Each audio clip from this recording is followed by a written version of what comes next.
Sekarang bentuk kasih sayang Nabi kepada umatnya bagaimana?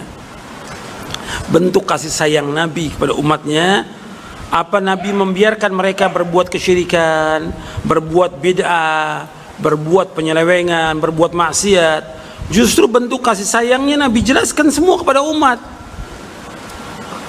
Tauhid ini kepada umat Nabi jelaskan, syirik Nabi jelaskan, Nabi jelaskan semuanya.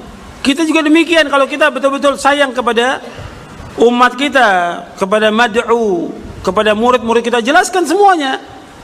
Yang hak itu hak, yang batil itu batil. Yang tauhid itu tauhid, yang syirik itu syirik. Yang sunnah itu sunnah, yang bid'ah itu bid'ah. Jelaskan kepada umat ini. Ini tegas.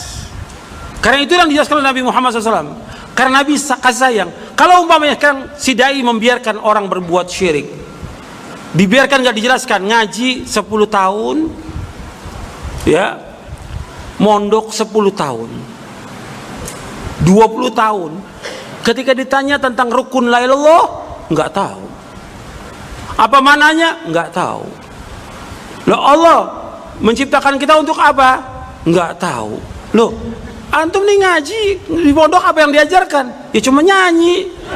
La haula wala quwwata illa billah. Selawatan, nyanyi, segala macam.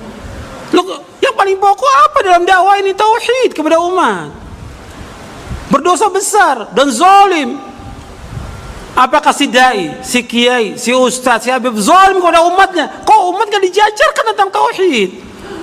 Kok tetap masih pakai jimat-jimat, masih datang ke dukun, masih datang ke kubur-kubur yang dianggap keramat? Nggak ada, misalnya nggak ada kubur keramat, nggak ada kubur mengandung barokat. Diajarkan untuk ke sana, untuk minta-minta. Ini perbuatan syirik atau bukan ini? Syirik. Kenapa nggak pernah dijelaskan? Ini dosa-dosa besar ini. Ini nggak sayang kepada umatnya. Orang-orang seperti ini zalim kepada umatnya dan menyembunyikan kebenaran.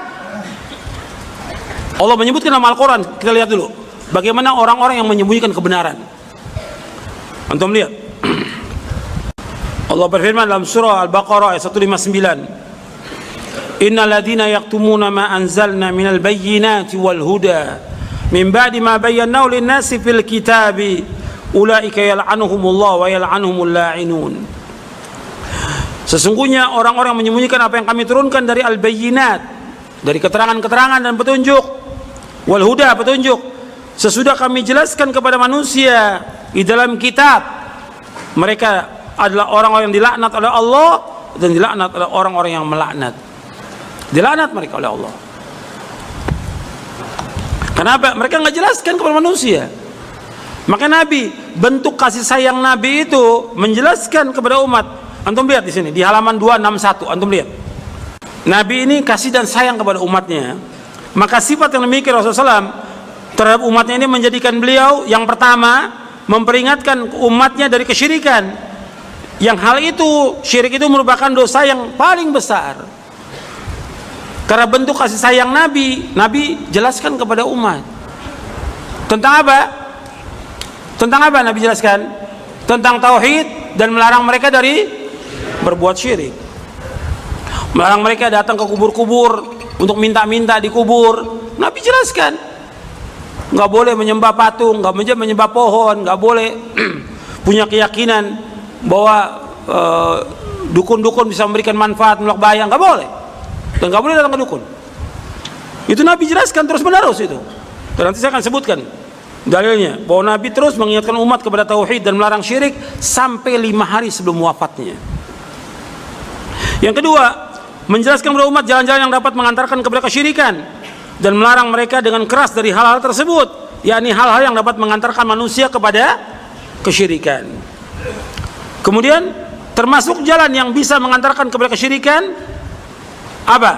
Yang pertama, mengagungkan kubur. Masih banyak orang mengagungkan kubur.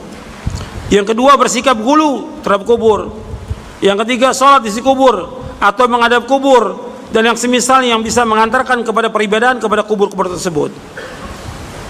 Ini dilakukan oleh manusia. Jadi bentuk kasih sayang Nabi justru Nabi melarang.